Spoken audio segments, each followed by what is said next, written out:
Welcome back to the Lords of Lore podcast. I'm Matt. I'm Luka. And I'm Will. And this is the podcast for all things fantasy and sci-fi nerddom. Today, we are tackling the main topic of steampunk, clockwork.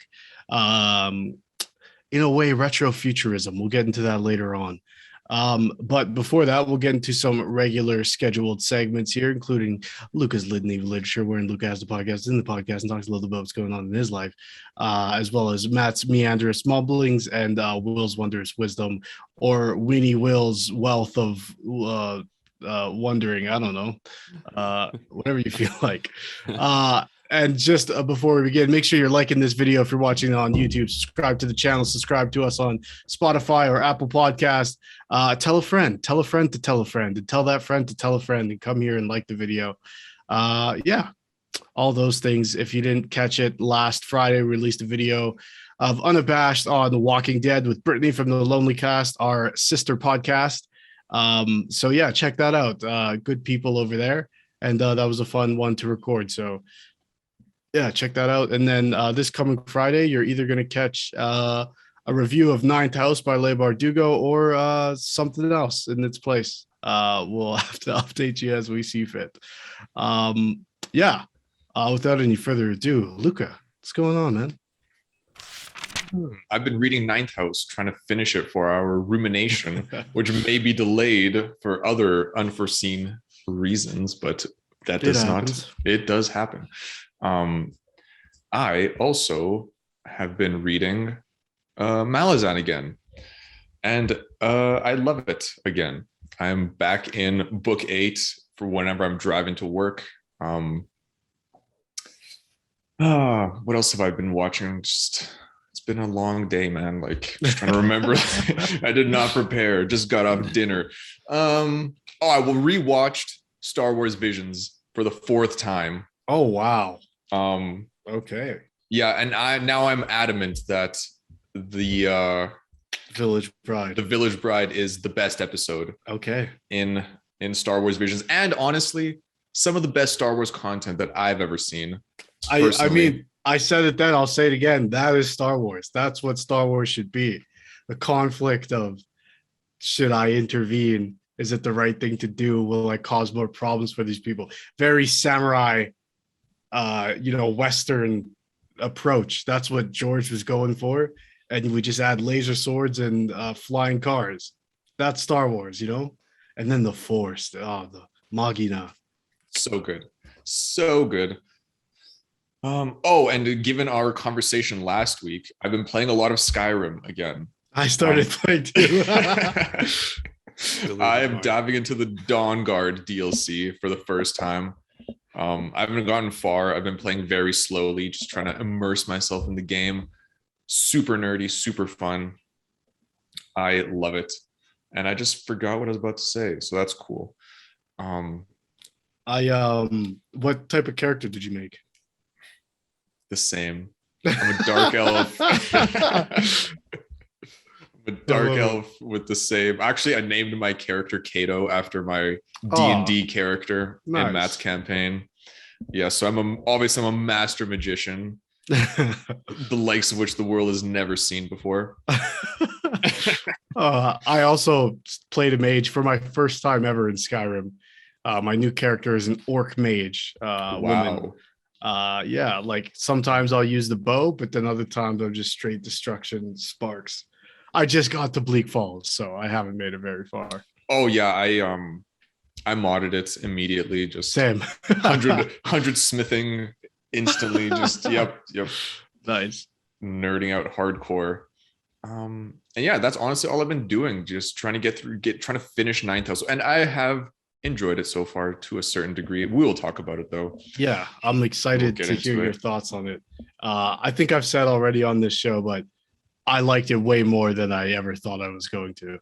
Yeah, I also am enjoying it more than I thought I would after hearing about the setup of it. But yeah, I guess this is we spoke. I think maybe a month ago at this point about buying books just based off covers. Yep.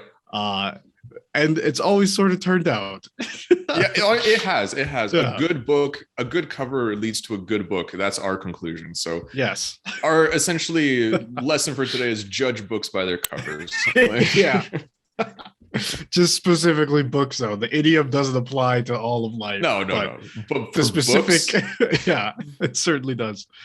I just wanted to add, they're the creator, I guess the writer who made the Ninth Jedi. It's the Ninth Jedi, right? yeah. That episode actually created a whole feature-length film or script, I guess, Okay. and like wants to make it an actual film. How do you feel about that? I would be interested in that. That was like maybe my third or fourth favorite episode. Cool. I would be very interested in that. That's like, I liked that one takes place, would you say after Far future. Yeah. Far future. Okay, yeah. I remember you saying that. Yeah, I would be down for that. Cool. I would still rather have The Village Bride, but I would watch a full feature-length film. Nice. Of the Ninth Jedi. We're gonna jump back to this in the next segment, but Cool. Will, have you gotten a chance to see Star Wars Visions? I have not. No. Okay. Oh my God, man, get your life together. It's pretty nice because they're pretty bite-sized and not connected, so you can crush a few like every night, and you know. No. No, I actually just finished Castlevania season 4. Interesting. I actually haven't seen seasons, that. though. Really? Man, I have get your not. life together. Uno reverse me. Shit. reverse. That's fun. Yeah, so Matt, we can dive into Matt's meanders mumblings. Okay, so as I mentioned, the Ninth Jedi, right? I think I even said this in our review with Cam. If people haven't seen that, you can check it out. We did a whole series review, episode by episode, spoiler free and spoiler full, of Star Wars Vision. But in that episode, I think I mentioned, because this is so far in the future, I was actually surprised that Lucasfilm okayed it. But technically, as of right now, none of Star Wars Visions is canon. Some of it could potentially fit into canon without needing any tweaking, but in its current form, nothing is, which I didn't know. So I was trying to gauge which episodes were or couldn't be, but for the most part, you know, but even as I'm saying this, I understand that to some people that doesn't matter at all. Like, a good story is a good story. So this might be maybe like a therapy session again. I might need talking out off the ledge here. So we talked about how much I liked the Ronin, right? What's the first episode called? The Duel. The Duel. Thought it was really cool. Had a lot of implications that came along with it. Set up red lightsaber crystals, all of that stuff. And then we learned that a book was coming out, a novel that told the story of that character more in depth. I'm not sure if it's a prequel or a sequel to that, what we saw on screen, but there is a book coming out about that character. And as I was looking up the book, I was like, but is this canon? Is this Star Wars canon? All this stuff since, 2015 that I've committed to my memory. I have this timeline of Star Wars all in here. I've tried to, up until the Rise of Skywalker, I really tried to consume every sort of Star Wars novel, show, comic book, whatever the case was. It was all in here at some point. And I even, maybe I'll edit in a picture to the video here of my Star Wars canon bookshelf, where everything is not by size, not by, width or anything, which would really bug me otherwise, but it's all in chronological order. Because I like looking at it and being like, and that took place next, and then that one, that could probably put on two parts of the shelf because there's a time jump. But a friend of the show, Malachi, Luka, who played in your D&D campaign pretty briefly, he always asked me if I would play in a game of his if he ran a Star Wars RPG game. And my answer is I would love to, but my mind won't let me. I can't actively contribute to something that's going against the story that I've already committed to memory. And I'm so anal about, when a new movie comes out, and there's like stuff in there that goes against what has already been set up in canon, I lose it. I'm like, then why did I buy this book? Why did I read it? Why did I commit it to memory? If you were just gonna, write all of that out of the story, it's very frustrating. But then I guess it begs the question, and this is similar to does the ending matter? Does canon matter? Does a thing's place in the storyline matter if the story's good? Will, you're nodding your head yes. Yes. I agree, obviously, but I want to get both of your thoughts on does it matter and why, if so. So we'll start with you, Will. What do you think? Need canon. Need to have an established story, or else it's just absolute nonsense. I don't know. I feel like you need to have some sort of structure to it. Because I mean, even if, for example, like you look at like some of like D&D, like I guess like novel like worlds that have been created and are kind of official ones, like I think it just performs like it just creates like this like structure that you need to have in order to like I guess anchor the world that you create, even if it's something like D&D, like Faerun stuff, where like people can obviously like create their own stories and insert them into those worlds, but like you kind of like need like that structure, like you need some sort of timeline. Like for example, if you create a world, like you need to have like a timeline of like events that kind of like help shape the world in order for you to like have the setting to like make your story, if that makes sense. Like Skyrim, for example, like you have like the Civil War going on, and like it's just like post, I guess, like a world war with all the elves and stuff like that, and like all of that is considered to be canon because those are like events like that have happened and like need to have happened in order to have that story, like to create that world in which like you create your player character and story and all that stuff. Yeah, definitely. And I think some of it's like, especially with video games, when there's sequels and stuff, obviously everyone who played the video game made different choices. So some of your experience cannot be canon because not every, unless like it's a very structured, level based game, not everything can be canon. So the particular elements that are set up before are very important that those elements stay true in sequels and further stories. But you mentioned D&D, and I'm seeing as well as I have an issue there. I have never ran a game that takes place in a established world. Even if there were elements of those worlds that I love, like things from Eberron or Greyhawk or whatever the case, Faerun or the Forgotten Realms, if there's places or people or things, I just import them into my own homebrewed world because I hate inconsistency. I hate like I even hate if a player character in my game says something that I know is not true. It's very tough for me to be like, I'm gonna just let you work off that information and not correct anybody. And whatever happens to your players going forward on that information that may or not be true, that's your fault. I didn't, if you really wanted to know, you could ask, type of thing. And Luka, I know you're the same way. Like you homebrew your campaign settings as well. What are your feelings on canon? You see, that's interesting because I've never been super into something that has multiple creators the way Star Wars has had. That's one of the main things I hate about Marvel comics. Like I've never read any Marvel comics. The fact that you have like 19, 20 different first Spider-Mans, like I think that's idiotic. Like just think of something new.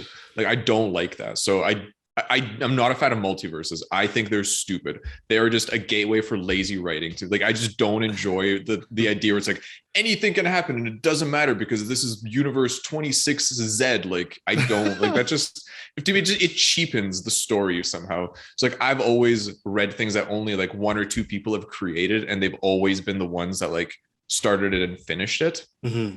While you guys were talking about it, I thought of Game of Thrones, for example, like seasons like 5 through 8 are pretty much not canon. Like like everything past the books is not canon anymore to me. Like I don't consider those legitimate endings to any of the stories. Oh, for sure. So like I've never been invested in something like Star Wars where we've had so many different creators, and up until a certain point it was canon, and then like, oh, the company that owned it got sold and now Disney decides what's canon. Yes. Like I've never experienced that with an IP that I love. I think like the only one is like maybe Lord of the, like the Middle Earth universe where like Christopher Tolkien wrote a lot of the books. But I mean, he was the son of the original creator. So it's like although Christopher Tolkien wrote, I don't know, something like Children of Hurin, like that's still canon. Yes. The interesting part there, like as soon as you said Middle Earth, I didn't think of Christopher Tolkien because for me, like I have a little bit of hesitancy to consider those books canon like I do, but for me, they're not the same experience as Lord of the Rings, even if like to somebody who didn't know, couldn't tell them apart. For me, like I know. So it's hard for me to be like, oh yeah, this is the Tolkien world when it's not Tolkien's world, it's Christopher Tolkien's world. It's sort of, I mean, like he's getting like where he's heard these stories and has like direct. Yeah, for sure. There's definitely, there's like for that and like Fall of Gondolin, there's like a lot of notes that was just similar to like Brandon Sanderson with Robert Jordan's. Exactly. Like he like to finish the Wheel of Time, like Brandon Sanderson didn't have, he had, I think he said like something like near 1 million words of notes, as well as like just a few scenes mapped out being like, this is where I was planning to take this character in the end, and then everything else was just left to his own decisions. But like, so like I would consider, obviously that's canon, like he finished the story and like completed all the character stories, like that is canon, there's no question. But like with something like Star Wars, like you're talking about like, I don't know, 15 different books by 7 or 8 different authors, and then you have shows. Oh, even more, dude. Exactly. Like you have like shows, the animated shows, you have like comics, even like the video games, and then after all of that's done, Disney buys it, and then it's like now we decide what's canon. Like that's what happened with Marvel too. So the thing there, it's not so much Disney being like, this is canon, but this is not. It was sort of like everything that's not the movies right now is no longer canon. Right. So, at that time it was the 7 movies, including the Clone Wars movie, and then the Clone Wars animated series. And as far as I can remember, those were the only things that were considered actual canon and then brought forth. So everything that's been released since, I think maybe 2012, if I'm not getting the year wrong, has all been canon since, unless otherwise stated. Mm-hmm. So for me, my first instance with that as something coming out after that time, besides the obvious things like Star Wars, Lego, Freemaker Adventures, or stuff like that, which is obviously not canon. Ronin was sort of the first one where I was like, oh, this is like a thing I've seen on screen, and you're telling me it's not canon. Why would I buy this book? Like, it's not going to matter when I go and sit down and watch subsequent Star Wars films or whatever. This story right here won't play a part in that at all. But I enjoyed Ronin. I really enjoyed the Duel, that episode. So why wouldn't I want to know more about this character? But I can't get past the mental blockage of being like, for what? What's the, like, even if I enjoy it, it won't mean anything. Mm-hmm. But you could apply that same statement to all fantasy. Like, even if I enjoy this, none of these things really happened. Yeah. So I don't know where I'm drawing the line. You know what I mean? Yeah.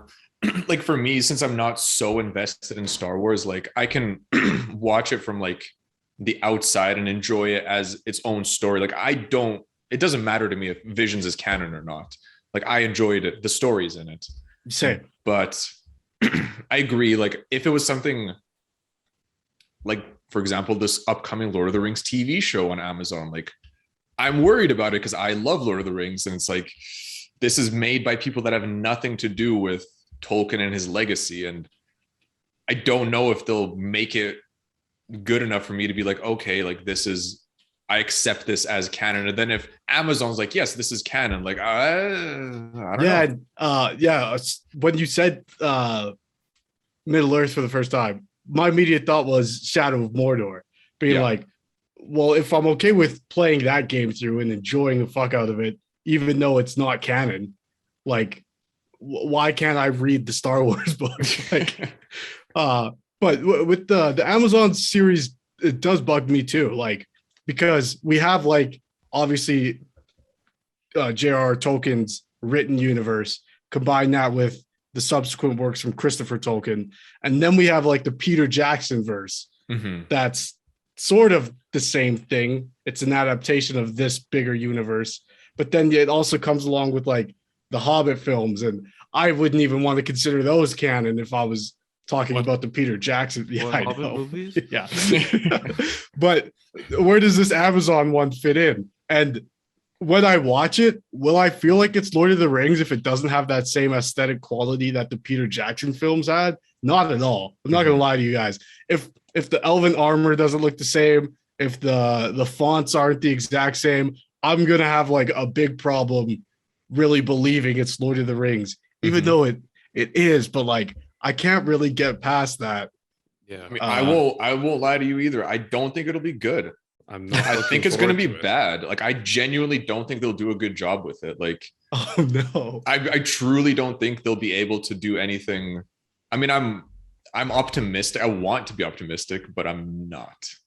I mean, we'll see with the Wheel of Time. Like, the first images of the Wheel of Time, some of them have come out after the trailer. They look really cool, and like YouTubers that are huge Wheel of Time heads, they're like intrigued by what's being done. But I am genuinely concerned about the quality of the Lord of the Rings show. I don't know that it'll be good enough. I'm not looking forward to it. Yeah. Well, I feel like I appreciate you guys' help in this, but I don't know if my feelings have changed at all. I think you guys agree with me, so at least I feel less irrational about it. Maybe that's fair. Okay, that'll wrap for today. We'll pass over to you, Will. What do you got for us? Yeah. Just as a side note, we're still trying to figure out a new alliteration for Will's wondrous wisdom. So Give us your best. Weenie Will's wizardry. Ooh, I like that. That's spicy. Yeah. I think today our topic is the steampunk aesthetic, which I'll be honest with you, I really don't have that much experience with. I think I guess like more so in like the popular body steampunk stuff.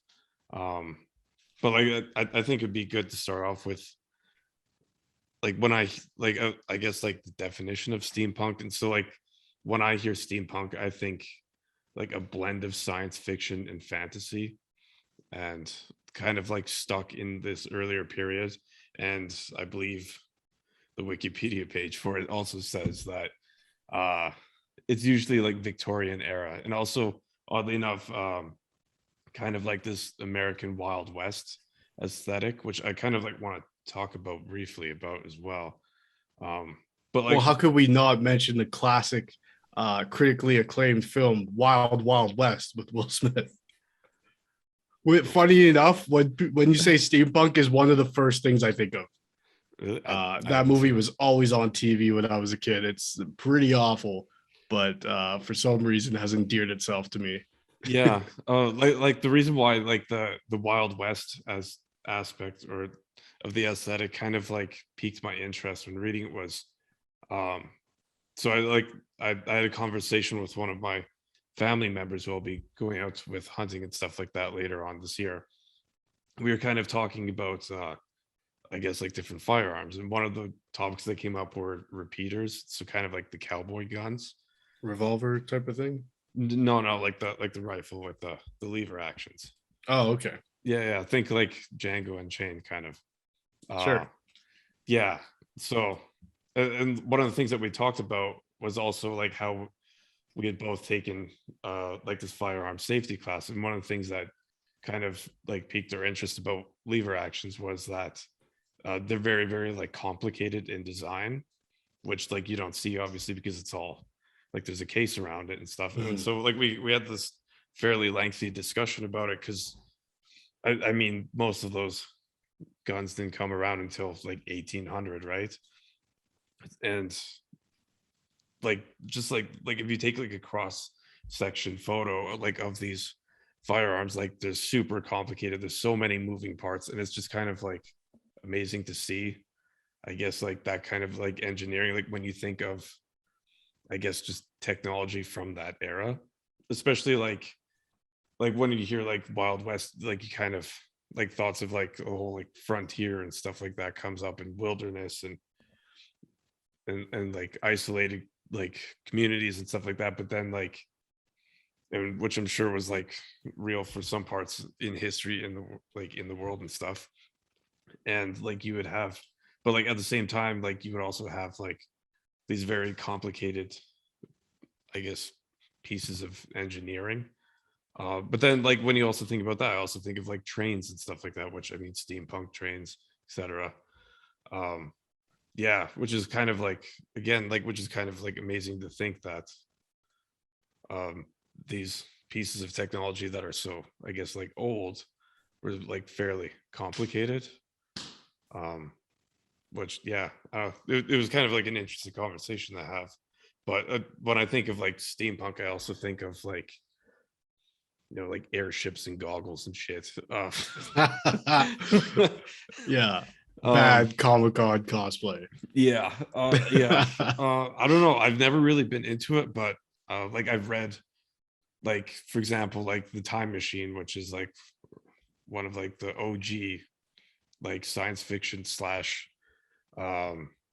steampunk books like ever written by like H.G. Wells. And also like you have like Jules Verne's like 20,000 Leagues Under the Sea, which I guess like both of those authors are kind of credited as like creators of science fiction as well as the steampunk genre. Mm-hmm. But with, well, I guess like H.G. Wells had like a War in the Air, like War in the Skies or something like that, which came out in the early 1900s. And it's kind of crazy to think because shortly after he released it, like World War I happened, where you had like dogfighting like pilots and like biplanes and shit like zooming around. So yeah, I don't know. But like I mean, like I guess like steampunk, like that's like popular, I guess now. I'm not really, I've never really been drawn to it, to be honest. Like I have a couple of examples, I guess, but I'll let you guys Yeah. your thoughts. For sure. Okay. For me, a lot of what you said, I agree with. My sort of perspective of steampunk, I was just like, when we were researching to do this topic, I had a very vague sort of understanding of how I felt about steampunk. It was just sort of like an aesthetic more than it was genre to me. And again, I think that's been tainted by, you know, it being like a cheap costume sort of thing that, you know, gets a bad rep for like, I don't know, like I see steampunk like, you know, creations, and it's just like, it has that very like crafty feel to it. Like I spray painted these goggles brass colored and glued some cogs on them. And I'm not trying to shit on anyone's fucking cosplay or anyone's fun. I like making things as well, but like, that's what I think of initially when I think of steampunk. And then again, that really, you know, not great movie by Will Smith. So, you know, my sort of perspective of it was very much tainted until I started researching it. So this is where I want to talk about retro-futurism, because steampunk to me is a Victorian retro-futurism. So retro-futurism being a view at the future through the lens of the past. So Star Wars, in a lot of ways, is retro-futuristic because at that time, some of the stuff that was around in Star Wars, we have better versions of that now. For instance, like holographic projection. Like we have that now. We don't use it because it's you could just pull up a screen and FaceTime somebody. You don't need them to be a blue hologram spinning in circles around you. Like it's not worth it. But and even some of the machinery used in Star Wars, like looking back at those original films now, it feels very dated. But Star Wars when it was made was what people, specifically George Lucas, thought the future might look like in the 1970s, right? Everyone had a mustache and flew planes, but they were space planes. Also, so really long sideburns and exactly, yeah. Yeah. So that being retrofuturism, then going to the Victorian era, that's why steampunk, specifically the steam aspect of it, we'll get into Clockwork a little bit too, but that's why everything is steam powered, because this is like before electricity was around, or at least a major form of power. So that's what people envisioned in the future. Oh, steam being this technology that's being in use. What if we could use this to do more intricate things or bigger things? So that's why what's the word, anachronistic, the fashion is anachronistic. Like you see these like complex clockwork arms and devices, and everyone's dressed like, you know, Thomas Edison. It's like it feels weird. And that's one of the things that sort of throws me off of steampunk, is like that the stylistic choices. But then again, when I was like, oh, Victorian retrofuturism, that makes so much sense. Like, so now I think I have more of an appreciation of it. And steampunk, a lot of people like to, you know, put this line between Clockwork and steampunk. For me, I think that's a little bit silly. It's a society before electricity was the dominant form of power, finding futuristic ways to solve their problems without the knowledge of electricity existing. So for us, our visions of the future is often like flying cars and giant robots, but for them, it was like clockwork mechanica and things of that nature. So for me, that really changed my perspective on it. I do have a few examples and some of my favorite examples, but Luka, let's get your initial thoughts on steampunk. I also have not dove into a lot of steampunk stuff.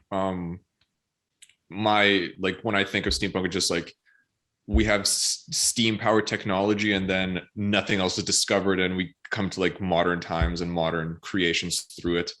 I've always liked the aesthetic visually.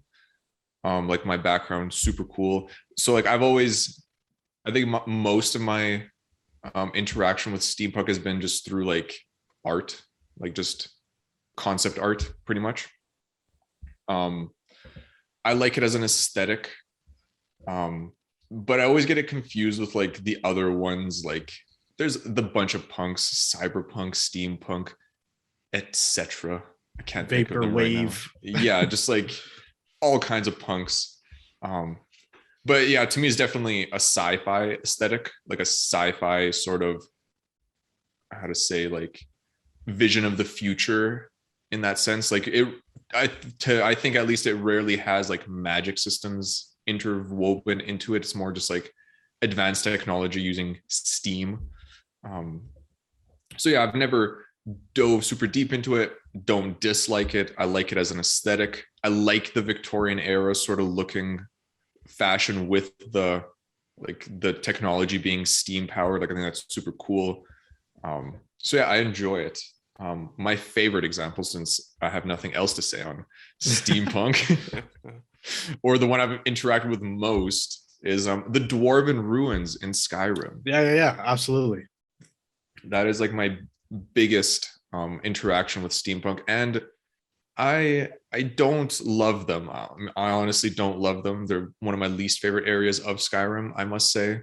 Like, really, mostly because they tend to always lead to Black Reach. But no, I love that aesthetic. It's super. Like I love the brass colors, the steam, like the sound of it. Psst. Yeah, awesome. Just love it a lot. And then the Love, Death, Robots episode, Matt, you know, I forgot what it's called. Good Hunting. Yeah, the hooligans. Yeah, great example. Yeah, that was a good one. Yeah, I think let's talk about like how we find steampunk and Clockwork fitting into fantasy, because obviously, like when we talk about sci-fi, it's pretty clear like this is science fiction in that retro-futuristic way. At one point, this was a fictional science that people thought could and may be. The example I'm going to bring up is like Korra, like the Legend of Korra, that city takes on a more steampunk Victorian era feel. And I think it's a really cool way to do that in fantasy because it's like when you have people who can move trains like bullet trains just with the magic system, there isn't like a need for electricity in the same way. And I do believe there is electricity in that universe. Like they have lights and stuff like that. But just like the way things run in that universe, it takes on that aesthetic. And I think doing it via the magic system, like that being the explanation, we didn't evolve in the way our society has because there was this extra, element or variable, which is the magic system. And I think a lot of properties do that. I think what's it called? The Golden Compass or His Dark Materials is a similar thing. There is a type of magic system there that explains why this society looks different than ours. Yeah. So I think steampunk in fantasy is super dope, especially when you can have an explanation for it, like the magic system. And obviously it brings a new aesthetic. Even when we talked about artificers, when we were doing our class reviews, I think that's a really cool way to do it as well. I can't remember where I was saying this, but in Thor, the first Thor Marvel movie, there's like he explained something as like your definition of magic is our definition of science. We're just more advanced, basically.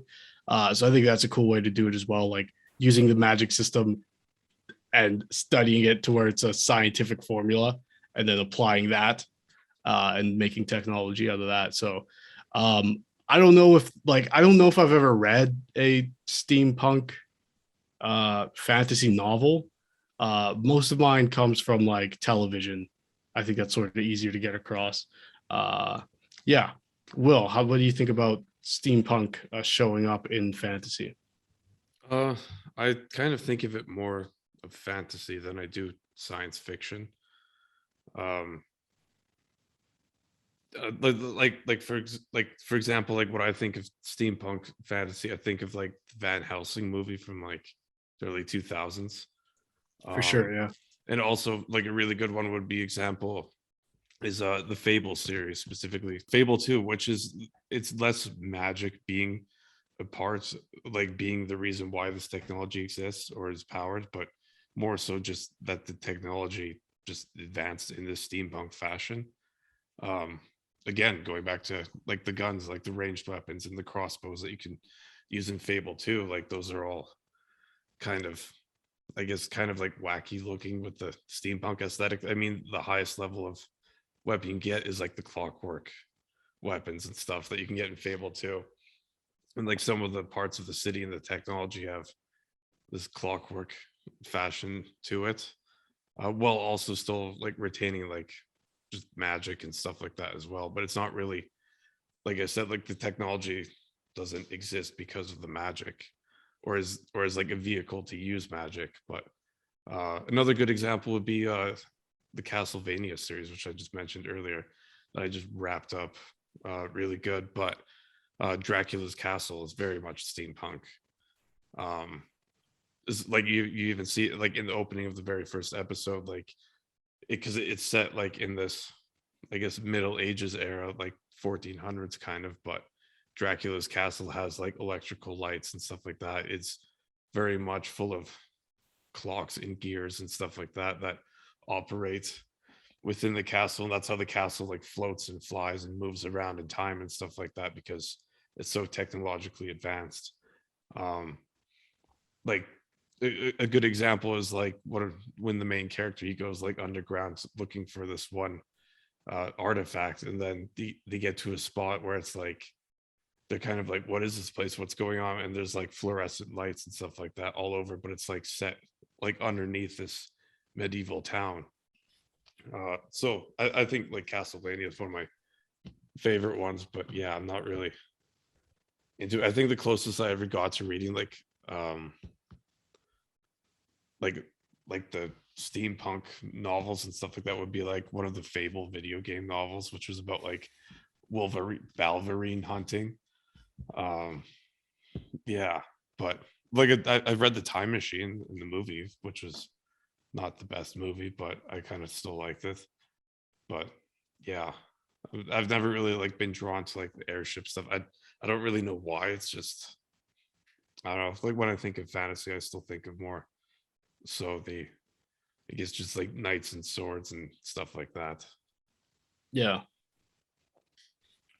Yeah, I don't really see a lot of steampunk in fantasy. Like, I don't even think of like Korra as an example, which is definitely like one of the main like Yeah, it's a good evolutions of example. steampunk in a fantasy story. Um, I guess yeah, Dwemer Ruins definitely. Um, BioShock is kind of like that Absolutely, aesthetic, yeah. like Yeah. especially BioShock Infinite, Yeah, which is good like point. Didn't like a even think good. of it. I've only played the first BioShock, which also does have that What? like that aesthetic. Yeah, I have all three, but don't have Yeah. time. I'm playing Skyrim, man. Damn. It's funny when I was looking up like fantasy steampunk. It was like 20,000 Leagues Under the Sea, and I've read that book like at least 5 times before I turned like 14, 15. Yeah. So I barely remember it, but I used to love that book, and apparently that is steampunk. Yeah. Yeah, that book 1872, I want to say. The original. Yeah. So definitely Victorian era retrofuturism. Yep. Yeah. War of the Worlds. Yeah. Yeah, definitely a favorite. I actually like the movie, but With Tom Cruise. Yeah. I haven't really seen it. Yeah, me neither. Yeah. I have not watched that movie. We don't know anything about steampunk. Just a bunch of frauds. Yeah, and I honestly though, like, just because I have an aversion to it, because like I thought it was a very specific niche, like weird aesthetic, that I was like, I'll spare me on the fucking Victorian Top era hats. fashion. Yeah, milady. Like Yeah. so But Clockwork shows up in fantasy a lot. all the time. Yeah. Which I mean, I understand why people would like separate them, because I mean, Clockwork has no, like, it's powered by gears and essentially like Right. being wound up and then just like slowly losing energy. Mhm. And it shows up all over the place. A great example being Matt's D&D campaign Haha. that the viewers will definitely know of. Trust us, there's clocks in there. Oh, I just remembered there's actually the Powder Mage trilogy. It's a fantasy novel trilogy, Yeah. and it takes place in that sort of like steampunk sort of Victorian era technology level, with like a magic system that is based on gunpowder. So like there's like the powder mages who can like essentially they snort the gunpowder and it gives them like a super focused high where they can like bend their bullets or like see people and like control gunpowder or ignite it from a distance and that kind of stuff. That is a great series. A lot of people love it. I kind of Don't. stopped reading it maybe like a third, fourth chapter into the second book. Another one of those that I just like put away, and like I have it on Audible. I just never got like, I enjoyed the first book to an extent, but didn't finish the second one. But it is this aesthetic. So if anybody is like, I really want a fantasy novel in the Victorian era, that's the one for you. Yeah. Would you I also consider- suggest like Jonathan Strange and Mr. Norrell, which there is a BBC, I think, series on, which I haven't seen. I've been trying to pirate it because we don't have access to it here. And I was going to buy the book, but I wanted the alternate cover, which they only sold in the UK. So, but it's set in 1806, I believe. So, close enough. Yeah. Quick follow-up. I totally forgot about it. League of Extraordinary Gentlemen. Yeah, absolutely. Yeah. Yes. And also my other question was, I guess my question is, would you consider Full Metal Alchemist to be? Yes. That one actually Steampunk. showed up on a list that I was, and again, because like that's a good example of fantasy being the reason, or a magic system rather being a reason why, like we can turn whatever into whatever. We don't really need, this or that type of thing. Yeah, I that one I would definitely say, especially like based off the way they're dressed and the structure of society and the architecture and stuff like that. I'd definitely say that would fall in the steampunk. Howl's Moving Castle, Yeah. another example. One of my favorite underrated Disney film of all time is Treasure Planet. And this Totally. would also Treasure Planet though is almost like are you guys familiar with Spelljammer D&D? No. It's like this D&D setting where like you're on like sailboats in the sky or in space, I should say. It's very like trippy, weird stuff from the 80s or 90s, I believe. But like, yeah, Treasure Planet just feels like someone really wanted to get off their campaign ideas. And Disney was like, that sounds cool. But yeah, Treasure Planet, if you haven't seen it, honestly, underrated film, takes Same treasure. with Atlantis. Also has Yeah. a very similar aesthetic. Yeah. I would also throw that in steampunk as well. Man, and speaking of these great movies, like what happened to animation in America? Like it See, used to be actually, so good. it's funny you mentioned those two movies. Those two movies were some of the first Disney movies to start integrating CGI. So even Tarzan as well, like that era.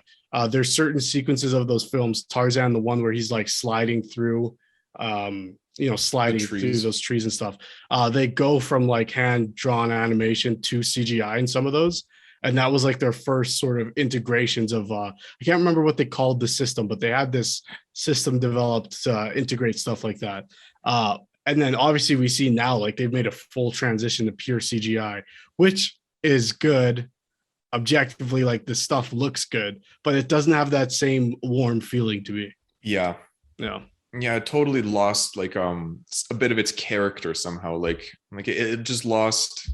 It's like seeing a complete CGI characters in live action movies versus makeup. Like you can tell that it's a costume makeup, but it looks so much better and realer. Yeah. But it's funny that you mentioned, I think Atlantis had like at that point the most like complicated and expensive scene ever animated in history. It was like the ending of it where they like pan up through like the whole like you see like all of Atlantis and like it goes up into the sky and they're like fireworks and stuff. It was just like the most difficult to animate scene ever done, and like it cost so much money. And it looks great, like it looks so good. And that is definitely like this aesthetic. Yeah.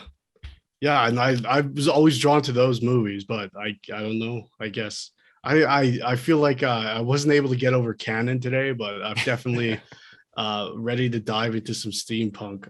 I guess the Mortal Engines would also sort of fit into that. I haven't seen or read that. I don't know if you guys have. I saw the trailers and I know it did really bad, like the movie. Yeah. Like the trailer looked cool enough, like the London eating that city, like that looked cool. But yeah, I agree. I don't know why, but the thing is, it's Weta Workshop who did it. Famous for doing the Lord of the Rings. Yeah, I usually watch anything they do because whether it's their physical props or their CGI, it's always just like fantastic. They did Ghost in the Shell, which is a terrible movie, but looks fucking fantastic. they did Krampus too, I think. Oh, did they? The movie. It's practical effects. I didn't see it. Oh, but I've seen it in the reviews. Anyway, we're trying to say practical effects are yeah, no, I totally agree. Okay, I want to go back into why I disliked steampunk to begin. I think like that Victorian era fashion, when you see it on screen, like in movies, it's always like tailored so precisely. Everything is clean cut edges, very, very intricate stuff. The whole Victorian era is all that very intricate sort of filigree and whatever else you would call it. My aversion to it is like seeing cheap costume versions of it ruin that. When you see the seams and like the threads coming out, and like I can see the tag on the spray painted goggles and shit like that, it's just like, it's just there's something about it ruins it for me. Like for me, I never really associated steampunk with Victorian era stuff, because when I think of Victorian, I think of era, I guess like media content or whatever. I think of like Dracula or like Jack the Ripper and stuff like that, and like this industrialist era type thing, whereas opposed to like I guess like a lot of steampunks, like I guess like steampunk fashion, I usually think of like, I guess like more of like the higher end upper class clothing styles, which definitely would not be the case. I would say the majority of people in Victorian era London were not wearing fitted clothing. No. And I also think it's just like, because like Victorian era London was like kind of like a shitty time to be alive. And like when I think of like steampunk, I think of like, I guess like not as like dark of an aesthetic, I guess. Like I think of steampunk like London, or like Victorian era London. I think of like tall buildings that are like overcrowded with people and stuff, and like smog all over the city and serial killers and stuff like that. And like Yeah. I think it's more apt to be like a better like horror setting, which is why like I do like Van Helsing, even though I would definitely consider that to be steampunk. Also, as a side note, also the game The Order 1867 is a pretty Yeah. good one as well, which is an absolute shame that A, it was so short, and B, Dishonored too, right? Like I yeah, think that would yeah, fall yeah, into yeah. steampunk as well. Yo, I actually bought the Dishonored like box set the other day, like from like Dishonored 1, 2, and all the DLC and stuff like that. Nice. Yeah, no, Dishonored's actually a really good one. I didn't even think of that until a minute ago, which I absolutely love that series. It's kind of like Skyrim, where I have it on copies of different consoles, but whatever.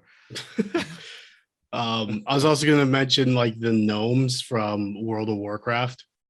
They Yes, sort of take on a they're steampunk. totally steep, but they like Yeah. come in airships and Yeah, so totally. I think it can fit into fantasy smoothly.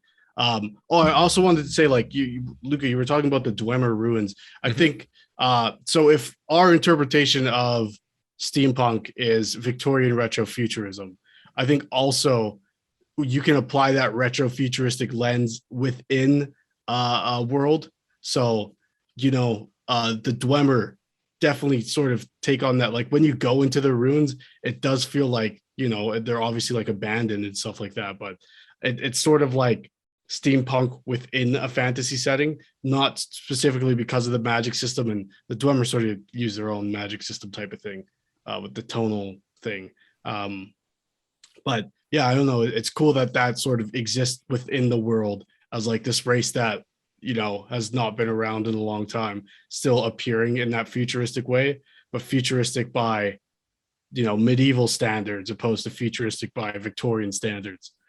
So like instead of having, guns that are clockwork, they have robots that come out and are humanoid like beings with swords. It's like, The fucking transformers coming out of the walls and shit. yeah. What are they called? The roly guys? Spheres, right? Oh yeah, spheres. Yeah, Centurions Centurions are the big ones. guys. Yeah. And then It's called spiders. spheres. Yeah. Oh. Yeah, dwarven sphere. Which I actually used in my D&D campaign. There we go. Yeah, I think it's cool. This sort of doesn't relate, but when you have fantasy and steampunk, so magic versus technology, I think that's a cool element to bring in. One of the, I guess, most famous examples might be like Star Wars prequels, and that like, or maybe not even magic, but you have like the clone troopers who are like, are they morally right to make clones and force them to fight in battle, and they don't really have a life and they age twice as fast? Like that's morally kind of fucked up, but also creating thousands or millions of robots to fight wars and kill people is also really fucked up as well. I like that sort of clash within this fantasy universe. It brings up some moral, questions that I think you might not get otherwise. Yeah, the actually it's funny. So like one of my instructors when I was doing my undergrad, who was kind of responsible for me actually applying myself, was a massive fantasy nerd, but he actually does a presentation usually for the Edmonton Comic Con Expo thing. But anyways, his main thing is actually steampunk, and he's like super into it. But I don't again I like because like I remember like he was like talking about like in class and he was talking about like Beowulf and like the Iliad and stuff like that, and then he was also talking about like steampunk, and I remember like my mind just like blanking hard. He got to the steampunk, which is like sad because he was like very passionate about it, and like it is kind of niche, I guess, amongst like the greater population. Because I remember like feeling kind of bad because I was blanking out, but also like the rest of the room was like not really responding to it. And like this guy was like pouring his heart and soul out. But I just think anytime you bring top hats into the mix, you're gonna lose people. It's very divisive. Okay, final question for you guys here. If you could apply a steampunk aesthetic to any one fantasy or sci-fi property, which one would you choose? I'll let you guys. You mean like completely change it, like change the setting into a steampunk setting with the same story happening? Yes. I hadn't thought of this question before I decided to ask it. So as I can assume you guys are struggling to find an answer, I will as well ramble until I have come up with one as well. Actually, I guess maybe I'm kind of interested now about like this Wild West fantasy steampunk. So I think maybe like the world of Red Dead Redemption. That'd be kind of cool. Dude, you should watch that movie. It's a train wreck, but it's a steam powered train wreck. Maybe not. It's fun. It's fun. It's fine.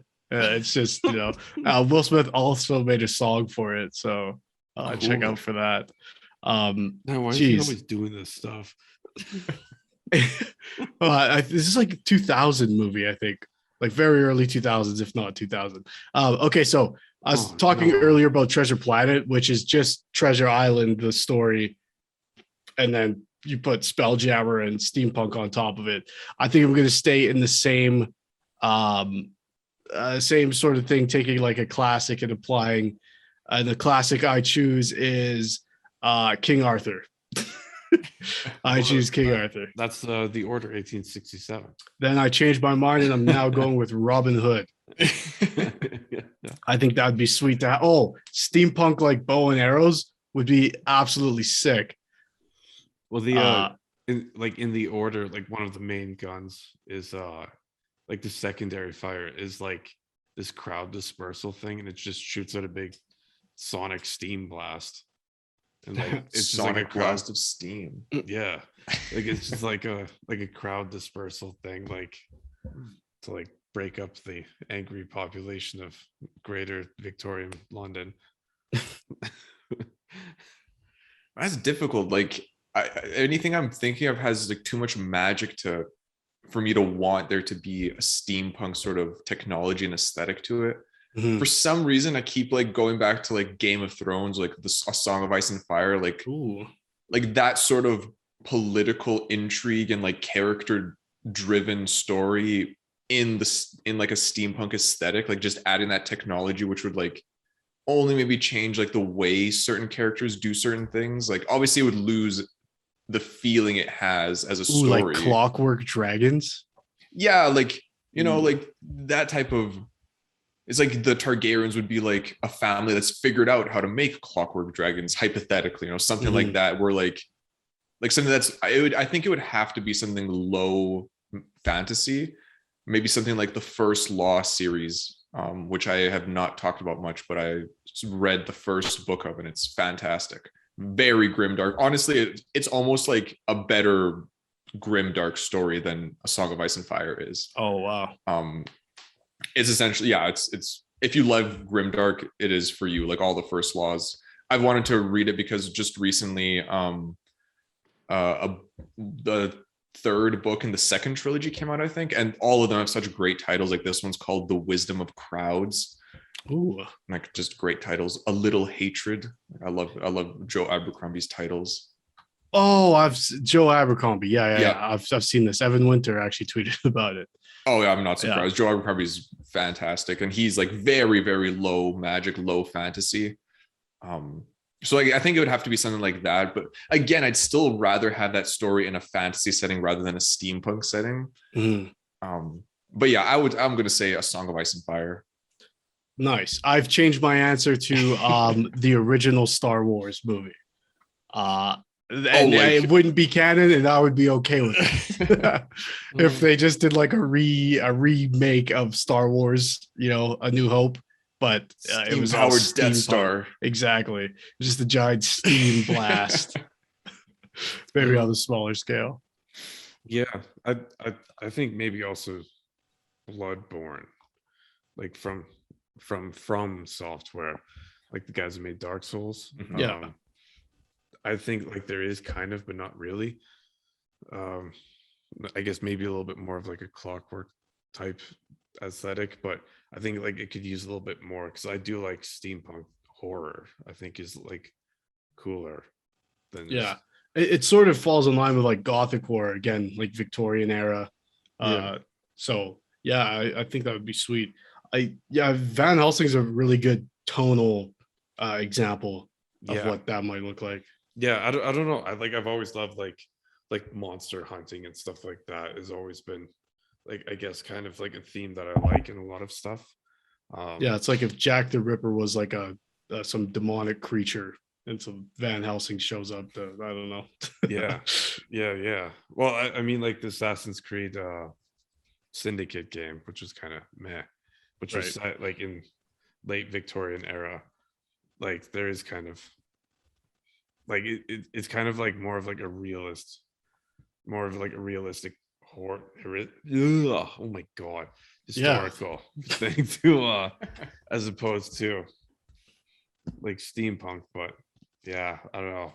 Again, like it showed like the dingy, shitty reality of like that era, which is, I guess, kind of like why I'm a little bit more drawn to like the horror sides, just because it highlights like how shitty that time was. So yeah, it would be like the major industrial, like the smoke, though. Yeah, you could just have like dark, grimy airships with child labor and etc. But goggles are cool. I just had a thought for a great lore piece I'm going to save for off camera. Maybe you viewers will hear about that soon. Steampunk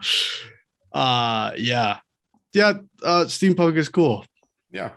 I think we should all make it a thing where we try to consume some sort of steampunk project in the near future. Maybe do a little segment on it. Yeah, because like again, like I guess I want to reiterate, like I don't like dislike it. It's just I've never been drawn to it. Mm-hmm. So yeah, it's never been the go-to. Right. Yeah, because again, if I think fantasy, I want knights and dragons and shit. Oh, just fast forward to a year where all like Comic-Con and goggles. Check out my top hat with my lady. Interested in a podcast, perchance? I think that'll do it for us here. Cuts off my own arms. It creates a steampunk one. Again, you can find Walking Dead episode we released last Friday. This Friday, you'll be surprised by what you find. Make sure you tell a friend about this video. Tell them. Do it right now. Take out your phone and text a friend. Be like, you might like this podcast. There's some pretty cool dudes. Like the video, subscribe if you're listening on Spotify, Apple, or YouTube. Do all the things, hit all the buttons. Let us know which part of this episode you loved. We thank you all for your patronage and your listening. As always, I'm Matt. I'm Luka. And I'm Will. We are the Lords of Lore. The Lords of Lore. I remember when I said I was going to do it differently every time, and then I forgot. Good stuff.